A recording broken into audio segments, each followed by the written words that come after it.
Today, Chuck and I are discussing evaluation for instructional designers.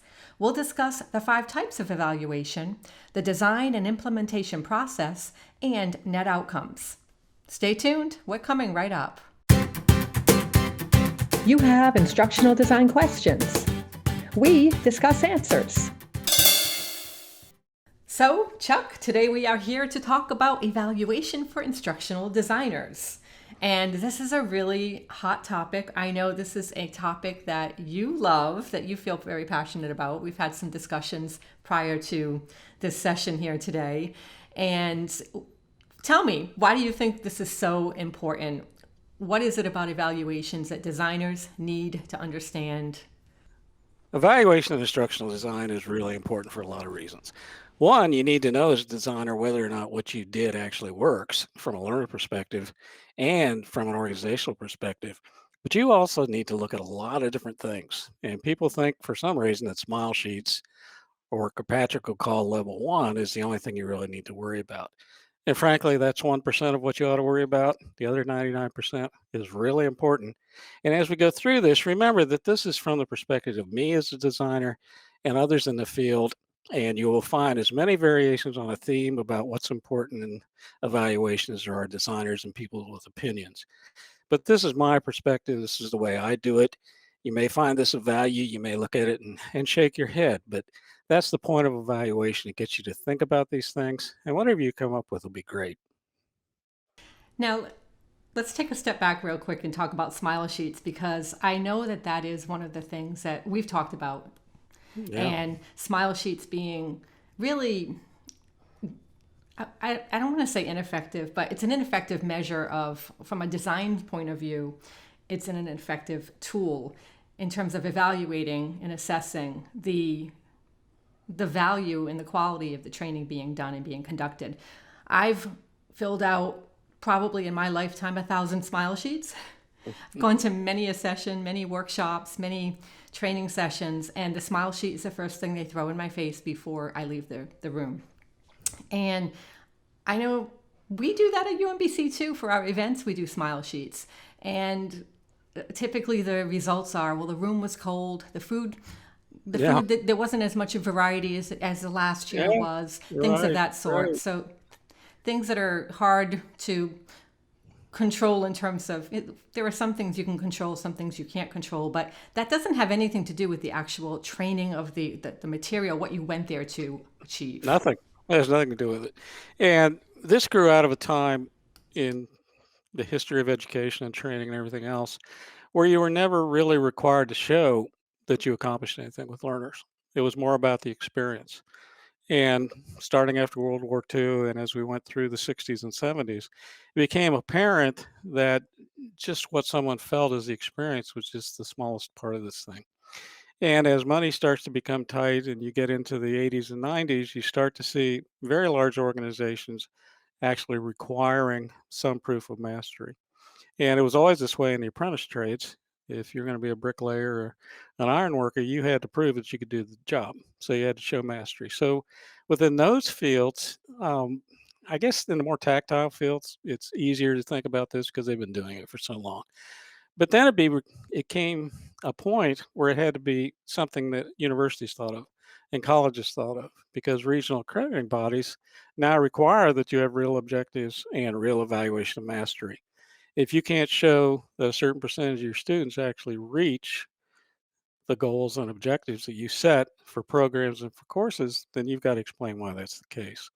So now in the last 10, 15, 20 years, evaluation is now a hot topic because you actually have to do it. So smile sheets are great. They show you something and they tell you something. They don't tell you anything about mastery.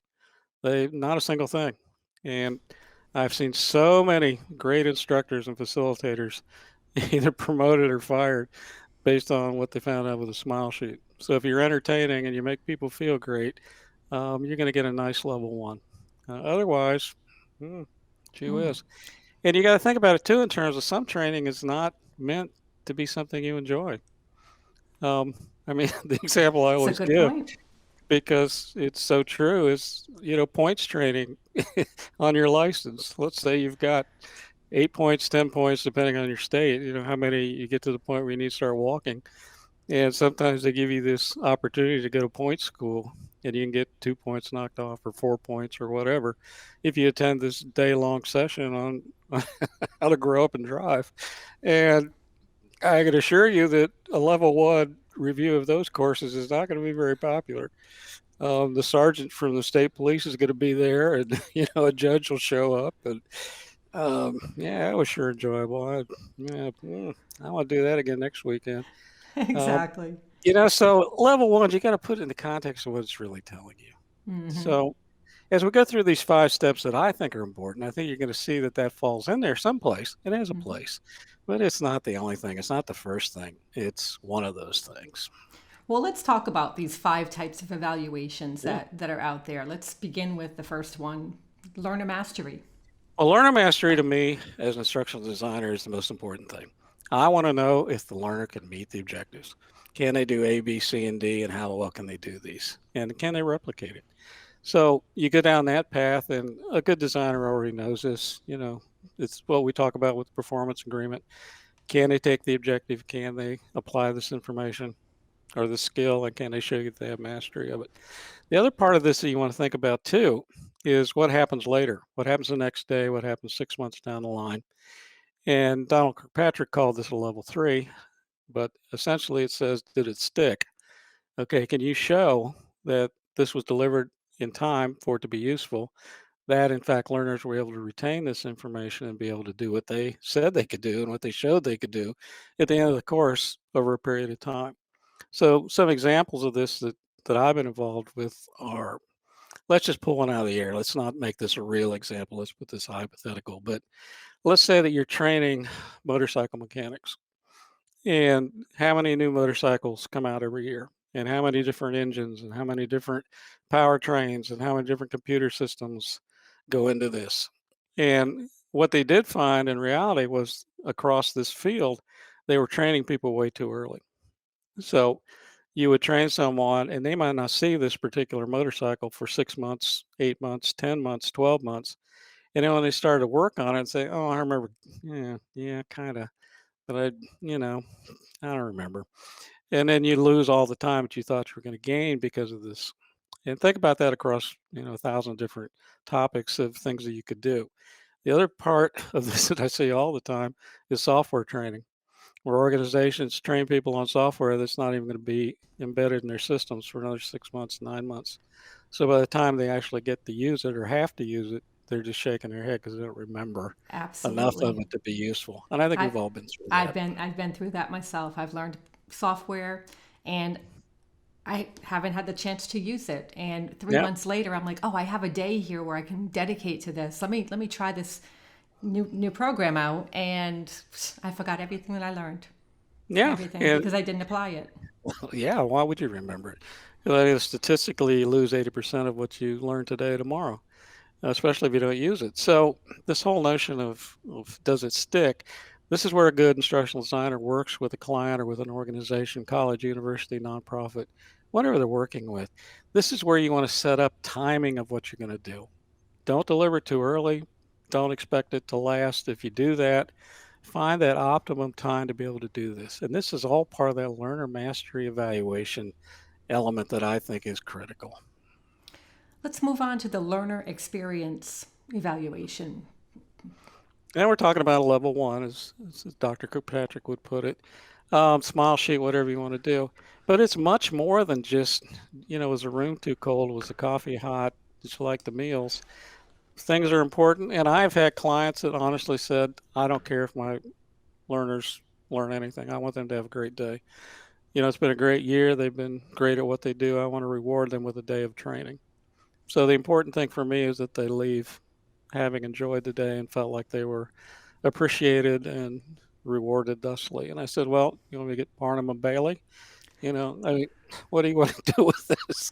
I guess it comes Okay. down to what the point of the training is too. I mean, if Yeah. the point of the training That, is to have a field day out, and that's what to, it was. then So, maybe a smile okay. sheet makes sense. All right. So, well, they're going to be entertained because I can tell stories and I can pick my guitar up and we can stand around the campfire and you're going to have a great response that way. And I see this a lot in things that are called conferences or energy conferences, and I'm not going to name any names of people that do them, but you pay a fair amount of money to go sit in an auditorium and listen to 10 really nice people tell you how you need to motivate yourself. And that's, that's all super duper. But if there's no plan after that, um, within a week, what are you done with it? And I say that from experience because there's a lot of things that I expected out of certain sessions that I attended. And these things aren't Frank, cheap either for the attendees. I've been to uh, many of them myself, so trying let me to. ask you, Denise, what did you walk out with? A week later, what did you have? Right. So I had a whole bunch of chicken scratch that I wrote down in a notepad that I couldn't even understand or comprehend or remember what those notes actually meant. And so I have never gone to a workshop motivational training session where I've actually walked away with takeaways. I've paid really good money for, I remember Sure. a whole financial thing that was a whole week long. And it was rah, rah, rah. That's pretty much what we walked away with. A lot of energy, a lot of, oh my gosh, I can't wait to go home and You can apply do it. this. And then all of a sudden I get home and I'm like, wait a minute, this is missing all of the steps. Like, Yeah. Yeah. you think you're so amped up when you're at these events that you don't realize what you don't know. And so when you get home and you try to apply this in real life, you realize what you don't know now and it's too late. Well, and the point for them is to motivate you. And some of them really do. And there's a percentage of people that walk out of there changes their life. I get that. Sure. That's great stuff. But across the board, if your expectation is to have something else besides a change in attitude or, a boost of your morale or, however you want to think about it, you got to go to that next level. So many times I'll ask clients, what do you expect out of these learners? Do you expect them to be happy with this? Is that the most important thing? Or do you want them to be able to reach mastery on these things that we've discussed? And it has to be part of a designer's discussion. And that's why I think it's important to put it in here, in my perspective, because this is more than just putting together the sheet and evaluating this way. It's about having that discussion and deciding what the expectations are of the people that are paying for this or otherwise involved in it. So, Yeah. as we talk about all these, this is about a designer's job. This is about their work, their perspective on what they need to do, and how they integrate everything else in their system to be able to do these things. And I think being able to dig out of the client what those expectations are. If that client is going to market this particular, well, as we were just talking about, motivational type of event as purely a motivational event, then that's one thing. But if you are marketing it as you are going to be able to walk out of here and purchase real estate and flip it and blah, blah, blah, and all you've given them is motivation and a smile sheet to ask how the food was and how the room was, then yeah. So it is a dialogue with It's a a big deal. designer. Mm-hmm. And It's a when we big talked deal. about objectives, everybody should look at our session on objectives. We talked about how you word this: should be able to, will be able to, must be able to. And all of the legal stuff that I saw that, there was very little of it, but there was some, was where the wording was you will be able to. It was mostly related to sales training. So you will be able to increase your sales by 8%. Oh, really? Doesn't matter how well I do in this course. I just sit here for, however long and 8%, sign me up. Well, then you find out, gosh, you don't get an 8% increase in sales, but you said I will be able to do that. So this is where that discussion needs to take place. And I always ask a client, what's going to make you happy at the end of this? What's success mean to you? And I want you to be very detailed about it. Tell me how you would describe success for this program. That's really powerful. Let's talk about the next one, which is design process. Quality control. Any designer that doesn't have internal mechanisms or plans on actually evaluating the work of the design process really should step back and think about why not. And quality control in our field is really important. Have we done enough analysis? Have we written good objectives? Is there performance agreement? Do we have the best learning environment for this particular content? Do we have a way to measure all of these things? Do I have good designers? Do I have good subject matter experts? Do I have good facilitators that I can rely on? What are the pieces that are missing for me? And many times you can do this on a 360 approach. You just look around and look at everything and have everybody talk to you. I've even done focus groups with our design groups internally to find out what we could have done better. So I think when you think about this aspect of it, this is really where you move this to a professional field. This is where we become professionals in instructional design. This is where we can talk about the science of it because look, it's not just us putting this together and giving it to you. We actually take the time to look at what we did with this and how we approach these things and where can we do a better job. And I don't think there's ever been any of these projects where we couldn't have done something better. I mean, let's be honest about it. There's Right. always something you can do better. So if you're not, as a designer, looking at evaluating your own work and your own processes and your own outputs, you really need to think about it. Right. If you're not taking the time to analyze and evaluate what is happening, the processes and how they are being implemented, how are you ever going to know if there's if there's a real issue that isn't uncovered until implementation happens? And then by then it might be too Too late. late. Right? It's It's always too too late. late. Yeah. So now we'll get into implementation. How do you evaluate that? And this is where you need to look at the package. What does the learner see? It's not the same as a level one. It's not the same as a smile sheet. This is where the things went well and where the things didn't go well. And sometimes you're going to find out that you've got the wrong facilitator or instructor.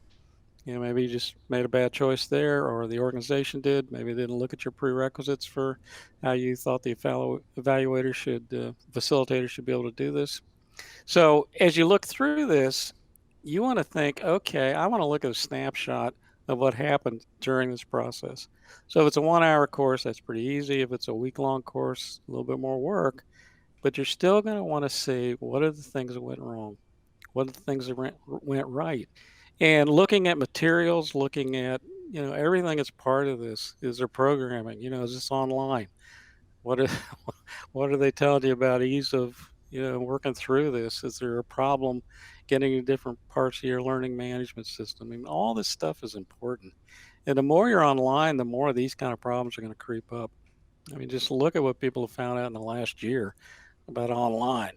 Absolutely. And, sometimes they can't even load on the student end what you want them to load. So this is really important now, and probably more important as you get into digital. When we talk about the next one, which is net outcomes, what is the value of that? What is the importance of net outcomes when you're speaking about evaluation? Well, I think any for-profit organization is going to figure out, this is what we put into it, what we get out of it. So in a simple sense, the sales example we looked at earlier. So if your expectation is your sales crew really could do a little bit better, and maybe it's product knowledge, maybe it's just closing a sale, maybe it's cold calls, whatever you're looking at. And if we invested $100,000 in this program, did we see $100,000 in improvement or better? So it's return on investment in some ways, but I always think it's a lot larger than that because not everything is measured in dollars. And if you're a nonprofit, you're going to look at it digitally in some sense, monetarily. Okay, we spent $10,000. Do we feel like we got that back? But you're also going to look at it. Okay, who did this touch? And did we touch the people we wanted to touch? And did we make change in the areas we wanted to make change? And did we bring in new members at the rate we wanted to? To me, those are all net outcomes. And always ask, okay, what are the kind of things that you expect from this? Do you expect happy students? Do you expect 10% increase in sales? What is it that you expect? So when we talk about evaluation, we talked about the ADDIE model in a previous video. And one of the things I remember from that discussion is that evaluation is something that is not linear in that ADDIE model, meaning it doesn't come last. It comes through all aspects, right? Every Evaluation minute. should be, that should be the vein through which we operate as designers to make sure that every step of the way we are analyzing and evaluating as we go along so that there are no big surprises anyway. There's always going to be something. You could always have a big surprise, but it's one of the things I do, and people used to think I had 3 heads on my shoulders, and that's okay. But I always had the worst outcome discussion. Okay, I want everybody in this group of designers and subject matter experts. I do this with clients. I want you to tell me what's the absolute worst thing that could happen with this. What is the worst case scenario? And people would throw things out, and we would whiteboard them or whatever we do with them. And you'd be surprised some of the things that came out. And once we got through that point of saying, okay, well, this is as bad as it gets, wow, we got some really good stuff here. This will probably not happen, but at least we've talked about it. And I always found that to be an incredibly enlightening discussion with people about, okay, maybe it's my pessimism, my general pessimism sometimes on things, but I want to know what the worst thing that's going to happen. I think it's Okay. really critical to be able to say, plan for the worst and expect the best. And Right. right, if you're not thinking ahead strategically of what could go wrong, you're not planning for that either. And so it's like a road trip. If you're not planning that in advance, if you're I like to plan things in advance. So when I go on a road trip, I like to map out my direction. I like to know what's going to happen if I break down. Do I have roadside assistance? Yeah. I want to Yeah. know, okay, if XYZ happens, what is my plan to get past XYZ or to, rectify it? And I always feel more secure in my planning when I know when I've had this kind of thought process of planning out worst case scenarios, because then you have remedies for that. And I just feel like whenever you plan, you are one step ahead. And yes, surprises are going to happen, big ones too. But if you're planning for those, expecting that those could happen, then you know how to resolve them. You know what you can do. You're problem solving right from day one. And you can fix it. Let me give you another Chuck story because I have 10,000 of these. But we had a very large project on a very large continent that was going to be in 4 languages. And the delivery methodology was going to be very small, handheld display mechanism. At that point, I think it was VHS tapes. I mean, this is going back a bit, but it's the same issue. So they were going to display the video content. This was medically related, was HIV/AIDS related. And so not only did we have the 4 languages, because you had to determine, what was predominant or maybe do 2 or 3 in each location, but what they hadn't thought about was they were going places that didn't have power. And as we went through this discussion about what's the worst thing that would happen, and said, well, if we don't have power, and I said, okay, how many of your locations have power? And you should have heard the silence that followed that discussion. So we came up with Plan B, which was everything was printed on flip charts. So all the key details that were in the videos were also then replicated in a physical way. And then we also had notes too. So if you had a whiteboard, well, you wouldn't have a whiteboard, but you'd have a chalkboard or you'd have something, flip chart. If you didn't have the pre-printed flip charts, then you could always just write them out ahead of time. So taking away the energy issue came exactly from this discussion about worst case scenarios. Yeah, having those redundancies. I know as a film producer at Oh, UMBC, jeez. I have redundancies built into place because I've had situations happen where I didn't think of a worst case scenario and it actually happened. And it's a horrible feeling when you get back and you look at your film and you realize that There's no the film. battery went out and I didn't know it until it was too late. Yeah. And so I have several mic systems that it might be very redundant and people might look at me like I have those 3 heads that you have too, Chuck, but sometimes you have to do Yeah. those things. And I always feel better because if one fails, there's another one and maybe even another one, depending on how important the filming is. If it's something I This can't is do again easily, then yeah, well, I'm going to have exactly. those. But this came, and this is where I think so much about people that come from other careers and have other careers besides instructional design. Because where I learned this first was in law enforcement, but most recently in emergency management. And all we do is plan for worst case scenarios.